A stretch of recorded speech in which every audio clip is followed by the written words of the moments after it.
I'm Nikki and I'm Sew&Snip. Thanks for joining me again today. It's going to be a very quick vlog, this one. It's just to tell you about the new challenge that's just started called the Busy Bees Challenge. So I thought I'd come on, tell you that I'm part of it and introduce you to what I'm going to make. I've got some notes here. Right, so the Busy Bee Sewing Challenge is a challenge that's just for fun, set up by Sam from Sequin Girly Creates and Christine from the Gemini Stitcher. And they came up with this idea last year, decided to do this challenge where it's loosely based and inspired by the sewing bee. So it's made up of 3 separate sections, and I'll let you know about those. I heard about it because Christine sent me a message. I met her at the gathering earlier in the year, and she knew I was starting vlogging, so when I started she sent me the link and said perhaps I'd be interested in this, just to get into the practice of vlogging and meet new people and everything. So thank you, Christine, for suggesting it, because I'm sure it's going to be fun. So as I said, it's by Sam, Sequin Girly Creates, and Christine, the Gemini Stitcher, and they've both done intro vlogs to tell you about it, what they've organised and how you can join in yourself as well. As I said, it's all just for fun, but there's 8 vloggers that are actually taking part, and there's 3 challenges. So the first one is a pattern challenge, the second one is a refashion, and the third one is a garment or outfit suitable for a Mediterranean holiday. So as I said, inspired by the 3 separate challenges within each episode of the Sewing Bee, but without the time restraints. We've got a month for each challenge, so our reveal dates are going to be the last Wednesday of the month. This month for July, for the pattern challenge, it's going to be Wednesday the 31st of July. So I'm planning to get this done in plenty of time to get it vlogged and ready to post on that day. So as I said, there's 8 vloggers taking part. I'll put a picture of them up here, and I'll link their channels in the notes. Hopefully I can get all of them so that you can just click on them. So the first challenge, as I said, is the pattern challenge. Now for this one, they put us together with another, or told us who we were going to send our pattern to, and who was sending us ours. So first of all, when I found out who I was doing, and I won't tell you which one I've sent it to because I'll let her do the reveal, but I found out who I was going to send my pattern to. So I did a bit of research, went on her vlogs, had a look at what she has made before, what her plans were, and I noticed there was one thing she said, that she'd bought some ready to wear items, garments, and she wanted to try and replicate them herself, and she had some fabric suitable for it. She was going to look for a pattern, so I did the searching for her and found something that hopefully she can adapt to near enough exactly what it was she wanted. I know she likes a challenge and she likes to do a bit of hacking and adapting, so hopefully she's like the pattern that I've sent to her. Now for my pattern, it was sent to me by Laura, who's So Very Laura, and she said she'd done a bit of stalking on my vlogs, had a look, see what I liked, and picked up on the fact that I like my shirts, blouses, more so than dresses or anything else. So she came, you know, on that track, and sent me a message saying that hoped that I hadn't got this pattern, and she thought it would be great for me because she saw that I did some colour blocking as well to use up other fabrics, and she thought a blouse would be great because it wouldn't use up too much fabric and I might already have something for it. So she sent me the Wren Blouse pattern by Chalk and Notch. So I've got a few of the details of it here. It's a short-ish blouse. I will put in the line drawings from it. It's got a puff sleeve, button up front, a round flat collar. but a really interesting detail on the sleeve is in two parts, so you could colour block there. So I thought that was quite a nice idea, and it's short sleeve or long sleeve, and it's also a dress pattern as well. So it comes in size 0 to 30, which is a chest size of 32 to 56 inches, and in 2 cup sizes. So I thought that was a brilliant size range, and I haven't used the chalk and notch pattern before, so it'd be really interesting to try it out. So I've been raiding my pattern stash, my fabric stash, to see what I've got. And when Laura said that she came up with the idea of this pattern, she was inspired partly by the fact that she saw I had some black gingham, I'm getting my words mixed up today.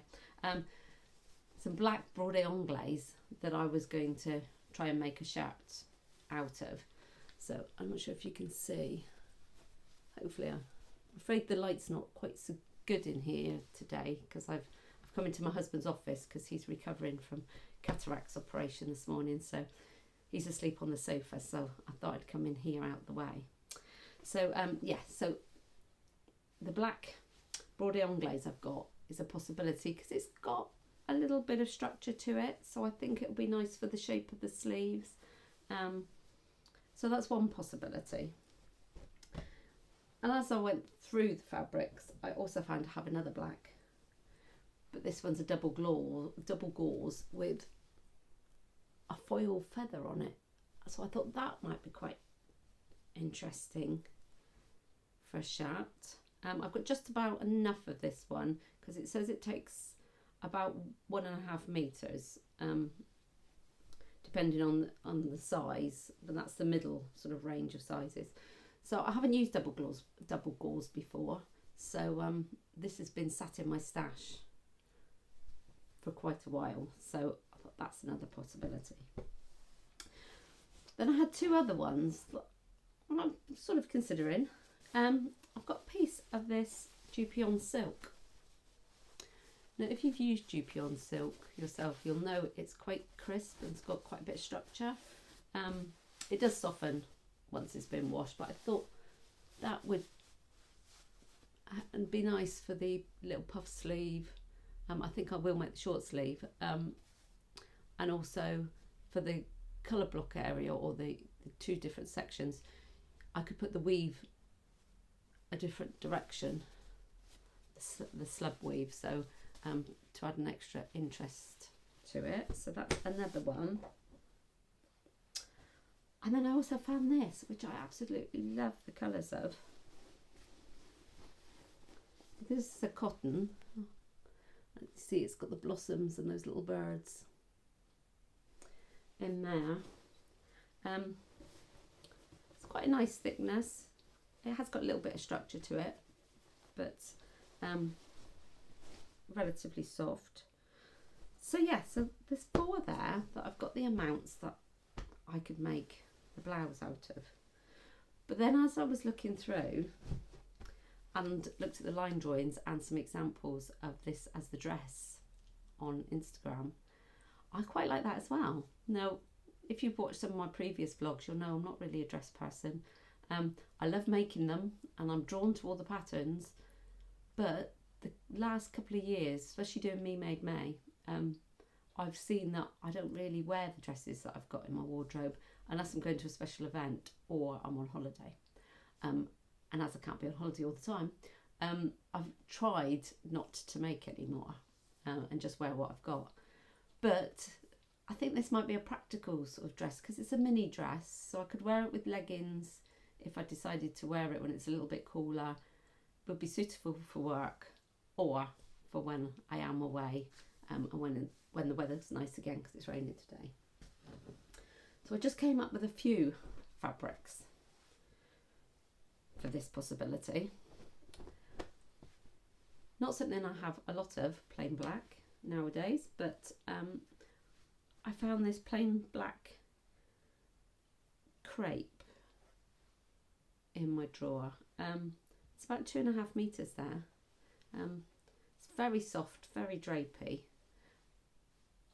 so I thought that would be nice for the skirt side of it. I'm just not sure whether perhaps the sleeves will be a little bit soft and drapey, so you won't actually see the details, but it is a possibility. So that's the first one.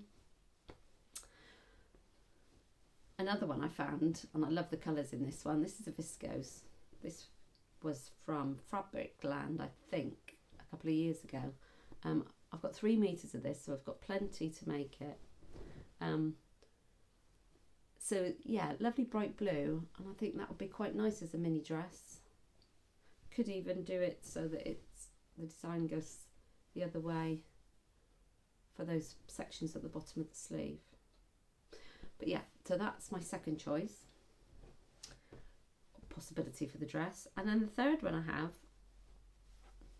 now this I bought when the Sewing Bee had their live show up in, I think it was in London, a number of years ago.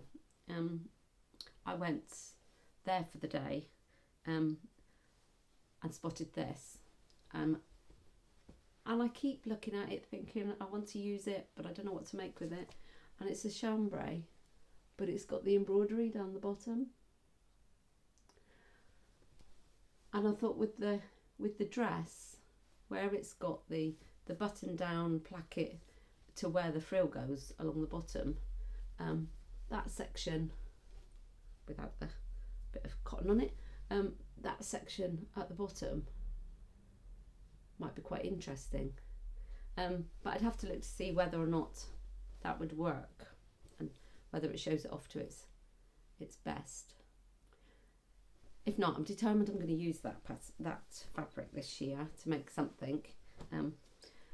So any other suggestions, if I don't use it for this challenge, let me know. So that's all the points that I wrote down to share with you today. But as I said, I will share the other 7 vloggers that are taking part. 2 of them are Sam and Christine, and then there's 5 others.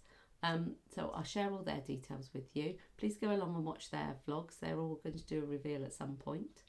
If you've got any preference of which one you think would look best for this blouse, then please let me know.